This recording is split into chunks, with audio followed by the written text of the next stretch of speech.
Околу 500.000 евра или речиси половина од оние 1,3 милиони евра кои владата ги одобри на собранието за да ја води кампањата ќе бидат вратени во буџетската каса, информираат собраниските служби.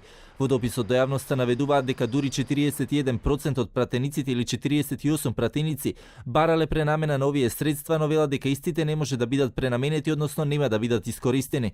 Алоцираните финансии исклучиво ќе бидат користени само за намената за која се распределени средствата, односно за кампањата која што ќе биде спроведена од страна на 71 пратеник, кои што се изјасниле дека се во коалицијата за референдумот, што представува 59% од времето за повластено платено рекламирање во медиумите. Во тие 71 пратеник влегуваат и двајца независни кои исто така ќе водат кампања за. Пратеникот Антонио Милошовски пак денеска се огласи од собранискиот спикер Џафери не му одобрил средства за да ја води кампањата за бојкот, но рече дека и сам ќе ја води.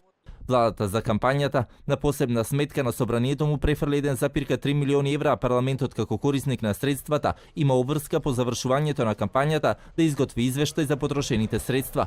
Пратеничката група на ВМРО ДПМН пак веќе побара од претседателот на собранието парите за кампањата предвидени за нив да бидат искористени за проекти во образованието, земјоделството, одбраната. Сепак ниту на денешната координација на собранискиот спикер Џафери со координаторите на пратеничките групи, најголемата опозицијска партија немаше свој представник. Собранието ќе има активности до петок, а веќе за во понеделник и официјално се најавува старт на пратеничката кампања за референдумот кој е закажан за 30 септември.